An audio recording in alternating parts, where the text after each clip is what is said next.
I'm going to start a new chapter, admission of a partner. It is type of reconstitution of partnership firm. Okay.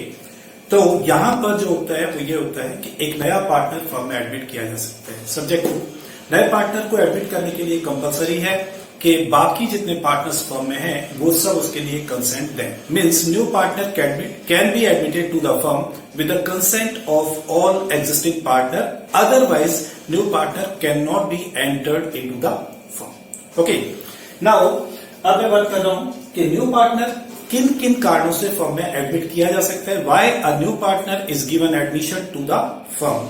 तो यहां पे there are so many reasons. One some of them are to get capital. So whenever the firm requires more funds and there is no funds available with the existing partners, then they have two ways, either to borrow the funds from the market or from financial institution or to take one more partner in the firm. ठीक है, तो they can decide कि अगर उनको capital चाहिए तो वो एक नए फर्म को, नए पार्टनर को फर्म में एडमिट करके उससे कैपिटल लेके भी अपनी कैपिटल को एनहेंस कर सकते हैं। सेकेंड है to increase the managerial activities. If there are only two partners and the business is so large and they are unable to control the business और मैनेज द बिजनेस प्रॉपरली, तो for the increase their managerial ability they can admit to the new partner who has some special skills in the management of the business. उसके बाद होता है on retirement or death of any partner. तो due to some reasons अगर कोई partner firm से retire हो जाता है या फिर किसी पार्टनर की डेथ हो जाती है, सपोज करें there are only two partners, तो to continue the business as partnership there is minimum there is need of minimum at least 2 members, और अगर एक मेंबर चला जाता है तो वहां पे पार्टनरशिप खत्म हो जाएगी। तो in that situation they can take one more partner और another person as a new partner in the firm. या फिर और भी कई कारण हो सकते हैं कि वहां पे ऑलरेडी 2 से ज्यादा पार्टनर्स हैं लेकिन फर्म को मैनेज करने के लिए उनको पार्टनर की जरूरत है, और अगर एक पार्टनर छोड़ जाता है या मर जाता है तो उसको रिप्लेस करने के लिए नए पार्टनर को एडमिशन दिया जा सकता है। उसके बाद होता है चौथा, फोर्थ पॉइंट जो दे रखा है, to motivate the employees. Sometimes ऐसा होता है कि हम अपने बिजनेस ऑर्गेनाइजेशन के एम्प्लॉयज को मोटिवेट करने के लिए हम उन्हें फर्म में पार्टनरशिप का ऑफर दे सकते हैं। और अगर हमें ऐसा लगता है कि कोई अच्छा एम्प्लॉय है उसको हम फॉर एवर के लिए रिटेन करना चाहते हैं, बिकॉज क्योंकि वो कभी भी हमारे यहां से छोड़ के जा सकता है एज एन एम्प्लॉय, तो हम उसको पार्टनरशिप का ऑफर देके उसको रिटेन कर सकते हैं। इससे बाकी के एम्प्लॉयज भी मोटिवेट होते हैं एंड वो फर्म के लिए बेटर काम करते हैं। उसके बाद आता है in case of foreign trade. अगर हमें हमारे बिजनेस को फॉरेन में एक्सपांड करना है, बढ़ाना है, तो हो सकता है कि हम फॉरेन में किसी बंदे को या किसी पर्सन को पार्टनरशिप में एडमिट कर सकते हैं और उसको फॉरेन का जो भी काम है वो उसके हैंड ओवर कर सकते हैं।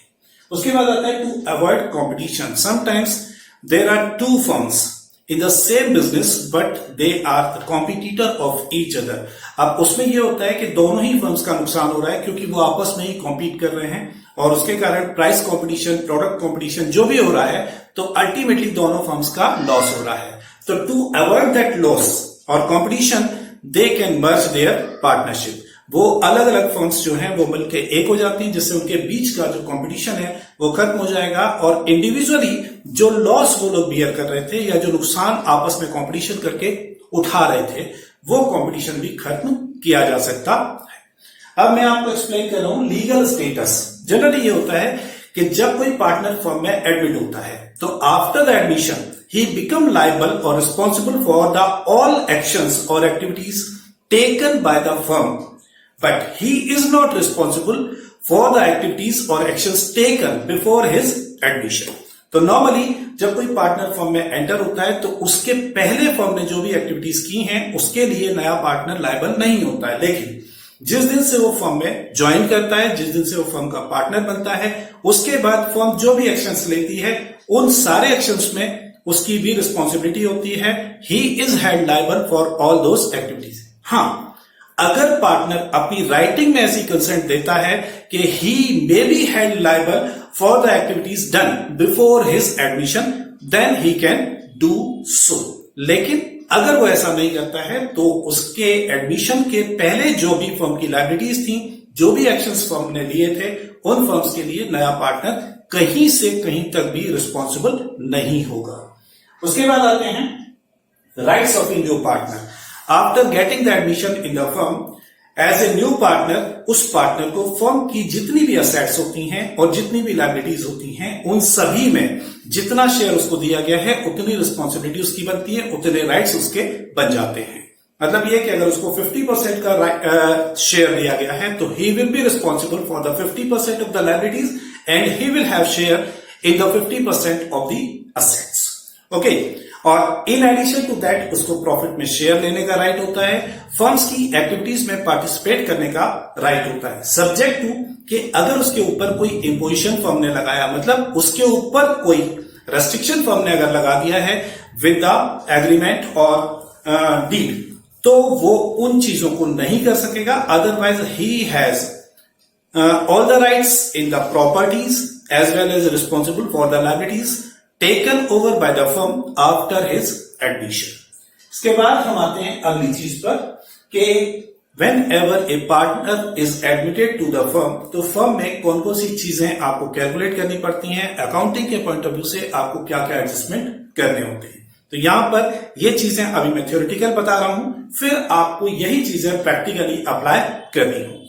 तो इसमें जो चीजें हैं वो सारी वही चीजें हैं जो हम पिछले चैप्टर में मैं आपके साथ डिस्कस कर चुका हूं, बट फिर से एक बार आपको फिर से बता रहा हूं मैं। Calculation of new gaining and sacrificing ratio whenever there is change in profit sharing ratio due to any reason, चाहे कोई पार्टनर आ रहा है, चाहे कोई पार्टनर जा रहा है, या फिर जो एग्जिस्टिंग पार्टनर है वो म्यूचुअली मिलकर डिसाइड करते हैं कि they have to change their profit sharing ratio, तो there will be gain to some partner, there will be sacrifice by the some partner, and there will be new partner for all, new ratio for the all partners.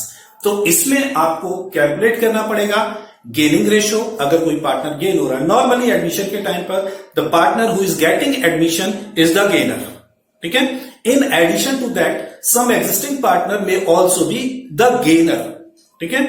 और कुछ partner होंगे जो obviously sacrifice करेंगे, क्योंकि नए partner को जो भी शेयर दिया जाएगा वो किसी ना किसी के सैक्रिफाइस का ही हिस्सा होगा। और इसके साथ साथ अब आपको फॉर द फ्यूचर नए रेशियोज भी आपको कैलकुलेट करने की जरूरत होती है, ठीक है, बिकॉज ऑफ क्योंकि फ्यूचर में जो भी चीजें होंगी, जो भी एक्टिविटीज होंगी, जो भी डिवीजन होंगे, वो सारे के सारे नए रेशियोज में होंगे। और एडमिशन के टाइम पर कुछ एडजस्टमेंट जो होते हैं वो आपको गेनिंग और सैक्रिफाइसिंग रेशियो में करने होते हैं, इसलिए आपको गेनिंग रेशियो, सैक्रिफाइसिंग रेशियो और साथ में फ्यूचर के लिए नया रेशियो आपको कैलकुलेट करना होता है। तो ये हम कैलकुलेशन सीखेंगे अगले पार्ट में। अभी इसके बाद आते हैं हम you have to make adjustments in respect of undivided profit, accumulated profits, reserves and losses.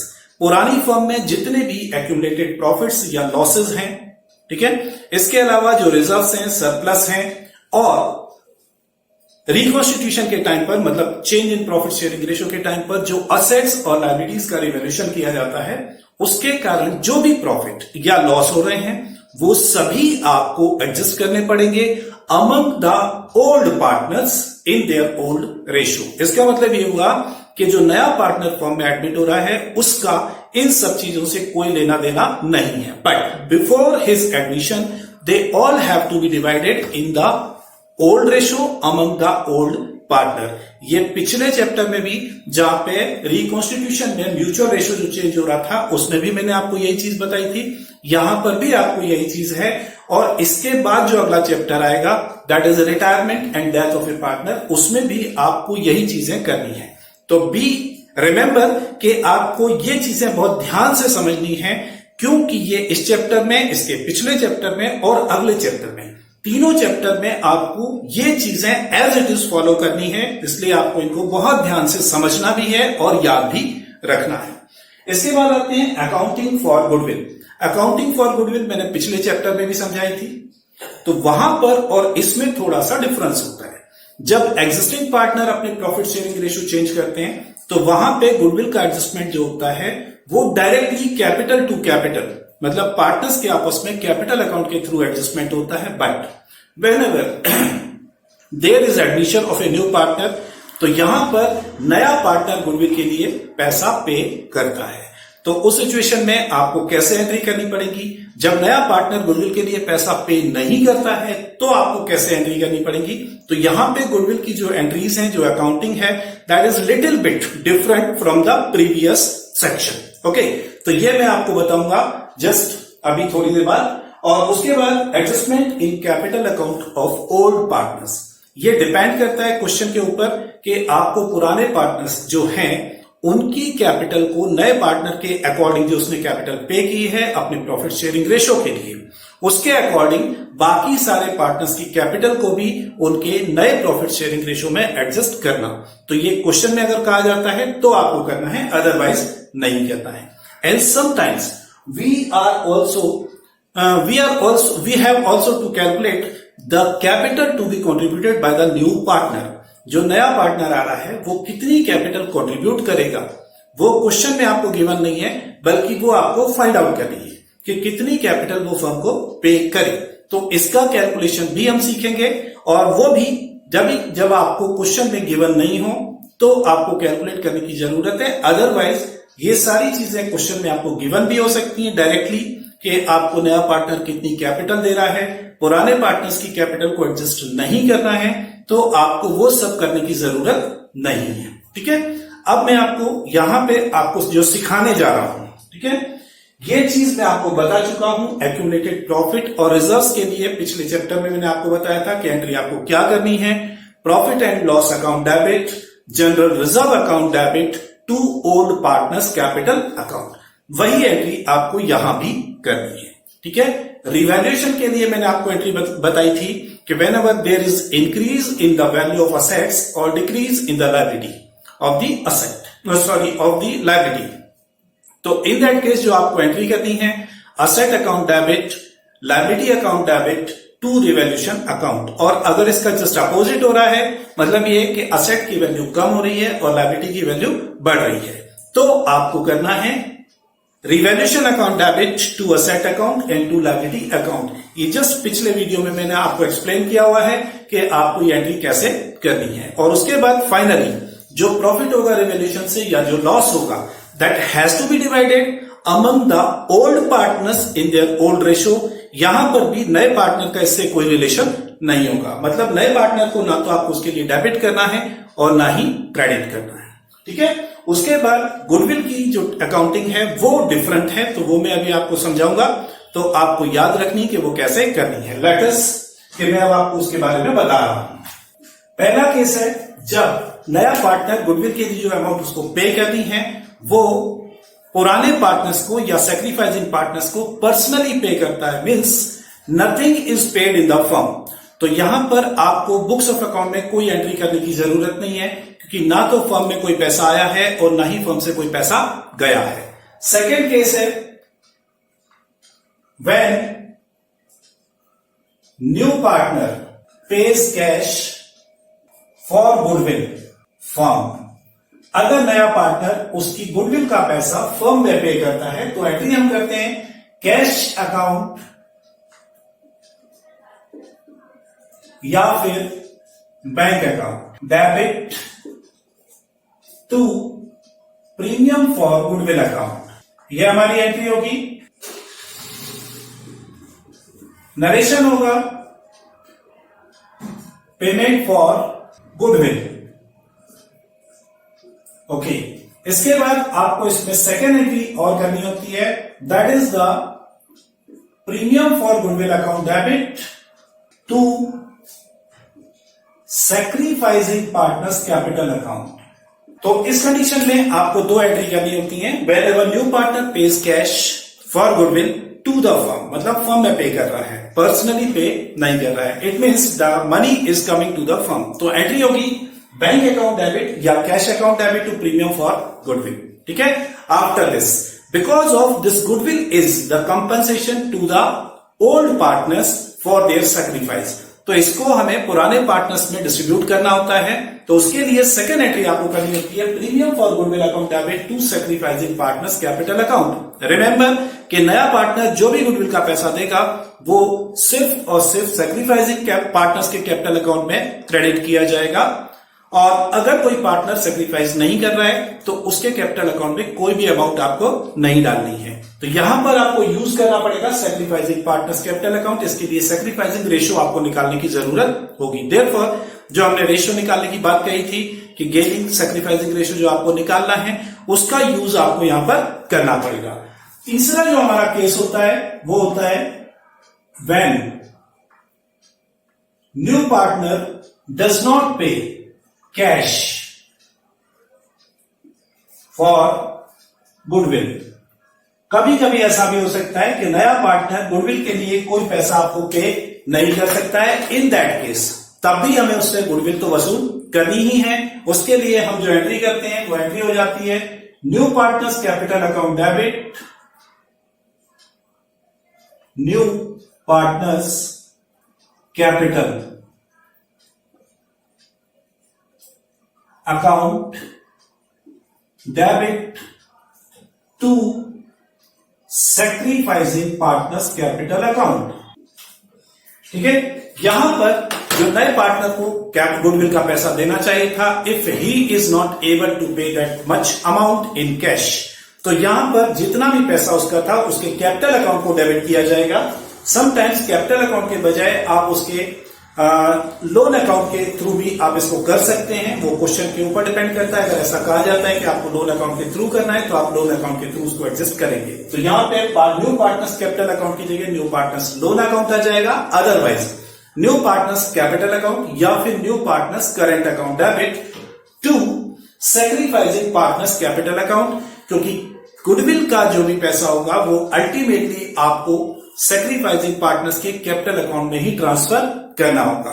तो फिर यहां पर भी वही एंट्री हो जाएगी उसी के according new partners capital account, जितना पैसा उसको उससे लेना था हमें, और यहां पे हम क्रेडिट करेंगे सैक्रिफाइसिंग पार्टनर्स कैपिटल अकाउंट। जिन्होंने सैक्रिफाइस किया है ये उनके अकाउंट में क्रेडिट कर दी जाएगी। ओके, अब इसके अलावा इसमें और जो केस हो सकते हैं उनके बारे में आपको बता रहा हूं कि अगर मान लो नए पार्टनर को 40,000 पे करना था for the goodwill but he is able to pay only 20,000, तो आपको 20,000 के लिए ये एंट्री करनी है।